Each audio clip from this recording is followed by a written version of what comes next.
Hello and welcome to another video by me, Dan Dodson, and this is Watch Me with Watches, and today's video is about an Accurist, and it's this watch. This watch I bought in a sale. It is a vintage style diver. I bought it for £134 in a sale, brand new from First Class Watches, with my own hard-earned money. And I like vintage style looking watches. I think it's great. But why? I said in my thumbnail, it's great. This is the video to explain why. It has many flaws, but it also has something very special about it, which has the X factor, which is why I bought it and why I keep wearing it. So from someone who's seen and handled hundreds of watches, why is this one good? Stick with me and you'll find out everything you need to know. See you in a moment. Now, before we get stuck into the review, here is a quick blast through the stats and specifications.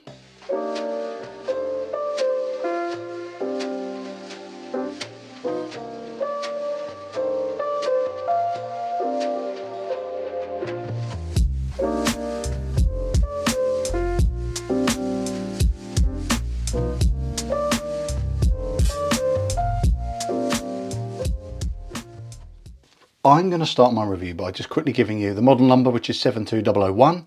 I paid £134 for this in a sale online from First Class Watches. I have no affiliation with them. I was simply looking for one of these and found it at a great price. Normally this quartz model is £179. You can get it also as an automatic version, identical to this visually, a few other colorways. That's a lot more money. It's £349 with a awful Miyota movement. I'm not a fan of that movement. Or you could spend even more money, another 100 on top for a 1 of 25. Yes, 1 of 25 limited edition, which still has the same movement. And all they've actually done is say that it's a limited number, and they put a dome sapphire on that one. That's ludicrously expensive at $449. So this is the most affordable version, and it only comes on a leather strap. That's all I would be interested in buying this for. I wouldn't want to spend any more, to be honest with you. So that's going to lead me on to, first of all, I'm going to chat with you the dislikes. I'm going to fly through these because price should be around £100. It's, even in the sale, a little bit too much in my opinion. The next thing is this crown. It's very tiddly.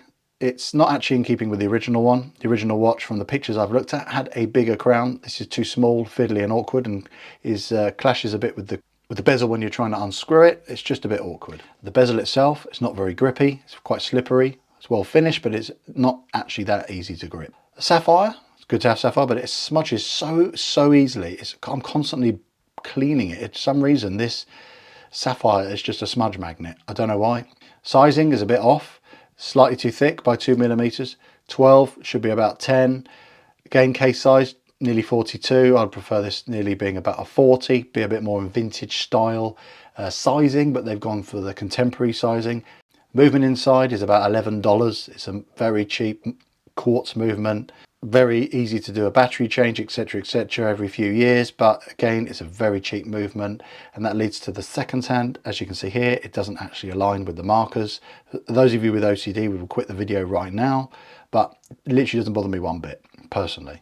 The bezel, 90 clicks. I don't like 90. I don't get why any watch would have a 90 click bezel, because it's either 60 or 120, then it'll work with the increments you get on the dial. 90 is just annoying. And this watch only comes with one strap, and this is a 200-meter watch that can go in the water very easily. Why does it only come with a leather strap? Yes, it's quick release, but it doesn't come with another strap. It should come with something else to complement it, maybe a Milanese mesh or a bead of rice. Then there's the loom color. The loom color of the indices and around the date wheel here is a different color in how it looks right now, before it's glowing, to the hands. The hands look paler, and that bugs me a little bit. Next thing, I don't like this polished case back. I've left the sticker on because I know this will scratch almost immediately. Polished case backs, I hate them for that reason. They look disgusting very quickly. Limited offerings regards to maybe a more premium version. I would like for them to pay tribute to the watch that they made in the 60s, which had a Swiss movement, dome crystal, etc, to actually do one for around £600 that had domed crystal and a Sellita SW200 movement. And then you've got something which is far more in keeping visually and mechanically to the original. What a watch that would be. So now it's time for the likes. Styling. This is the main thing that drew me in. I was in the market for an affordable watch that looked like it's from the 60s, dive style, and I didn't have much money to spend. I had a limited budget, and that's where this comes in. It's still affordable, even though I think it's a bit too expensive. Just over £100 in a sale for this kind of look watch that's a high street brand, a British design, British brand with a reasonable specification.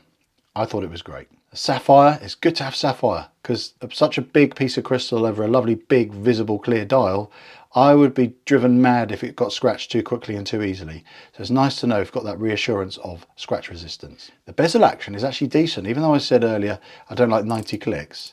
It sounds slightly cheap, but the actual feel and the action is great. It's not the best in the world, but it's very good indeed. It's the first thing I thought when I got this watch. When I checked it straight out the box, it would be dodgy. I thought it would be sloppy, baggy, loads of back play, bounce when you press it. It just would have felt awful, but it doesn't. It actually feels very acceptable. And the loom on that other thing would be the first thing I thought would be diabolical. Is way better than expected. When it's charged up a bit, the initial longevity looks like it plummets off. I did a time lapse just to see. But surprisingly, even after half an hour, I would put this watch on and walked into a dark room and it was still glowing perfectly legibly. It's very clear to read even after half an hour of being lit and in a dark space. So that for me is a perfect testament to how good the loom actually is. It's well made, excellent build quality. I'd like to think so at this price. Polishing is smooth. There's no sharp edges anywhere. It's just very neat and tidy. Brushing, it's not bad. I've seen smoother, but again, this is a very cheap watch. It's okay. It's so easy to read. This matte black dial with the contrasting bold indices you've got here and the markers, it's really clear and easy to just glance down and see the time, and that's what you want. And I love this framing around the date wheel here.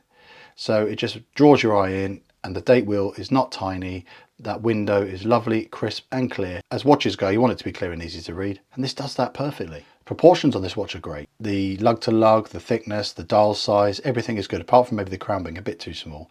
Everything just works really well proportionally, and I love the thin bezel as well. That really helps that dial just really pop. The strap is actually very good quality on this watch. Lovely embossed stamp there you get, and it's nice and thick with sealed edges. It's supple, it's soft, it seems tough.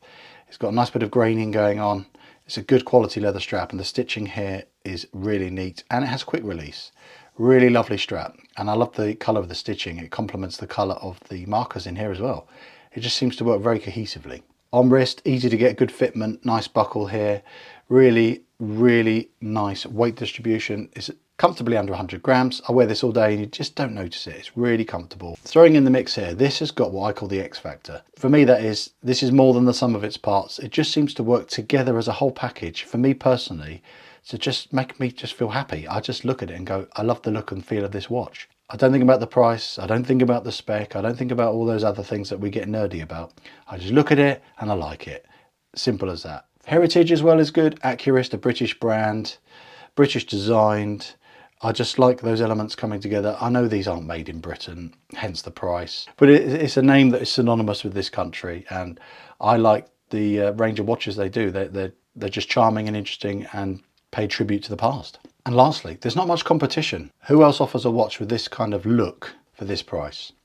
And it's not an homage watch from AliExpress. Tell me if you know of any around this price that have this kind of 60s look as a dive watch with 200 meters and sapphire. I don't think you can find one. And if you can, I'd love to know about it. So like any good watch, it isn't perfect. It has many flaws, and I've run through that. In fact, it's probably got equal amount of criticisms as it has positives. So I am impressed that I like this so much. And I just think it's one of those unique things that just slaps you in the face of being better than the sum of its parts and better than its price dictates. I just love it. I think it's great. And if you're in the market for a watch around this price, I think it's unique and different enough, and there's not much other competition out there at this price for this style of watch. Well, I don't think so. So if you've enjoyed my take on this watch and you want to see more from me, and you haven't subscribed yet, it will be hugely appreciated. And if you're a regular subscriber, thank you for sticking with me, and I'll see you in another one really soon. Bye for now.